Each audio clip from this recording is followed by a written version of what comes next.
ഞാൻ താഴത്തെ ഇത് വെള്ളം എടുക്കാൻ ചെന്നപ്പോ ആ പൊട്ടത്തലയിൽ പ്രേതനെ കൊല്ലാൻ വന്നു. ഞാൻ കിടക്കുന്നതിന് വെള്ളം കൊണ്ടിട്ട് ജഗ്ഗാണല്ലോ.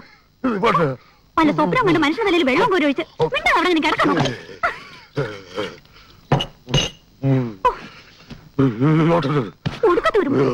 ഉടുക്കത്തൊരു മുട്ട തലേ.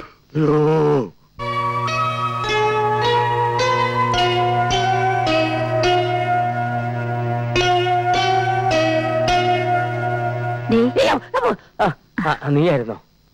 രാവിലെ തന്നെ എന്താ ഒരു ആലോചന? ഞാൻ ആ പിള്ളേച്ചനെ കുറിച്ച് ആലോചിക്കുകയായിരുന്നു. എന്താണാവോ? നമ്മൾ ചെയ്തത് കുറച്ച് കടുങ്കയായി പോയില്ലേ? ഓഹോ, അതാണോ? അത്രയ്ക്ക് വിഷമാണെങ്കിലേ ഞാൻ പോയി തിരികെ വാങ്ങിക്കൊണ്ടുവരാം. അയ്യോ, നിനക്കെന്റെ കട്ടപ്പോ കണ്ടാലേ തൃപ്തി ആത്തോളല്ലേ? ആ തിരുമുഖം മനസ്സിലേക്ക് വരുമ്പോ മനസ്സിനകത്ത് പമ്പമേറവാ. ഭഗവാനെ ഭക്തവത്സല, ആ സുന്ദര രൂപം തിരിച്ചു വരല്ലേ? പാവം പിള്ള. എന്റെ പൊന്നു കൂടോത്രമേ, നീ എന്നെ വിട്ടെന്ന് പോകുമ്പോ ഞാൻ എന്ത് വേണമെങ്കിലും ചെയ്തേക്കാം. ഇനി സിമന്റ് കൊണ്ടൊരു തുലാഭാരം വേണമെങ്കിൽ അതും ചെയ്തേക്കാം. ഭഗവാനെ, എന്റെ ഇത് കെട്ടിയേപ്പിച്ച് ആ നമ്പ്യാരുടെ തലയിൽ ഇടുത്തി വീഴണേ. അയ്യോ.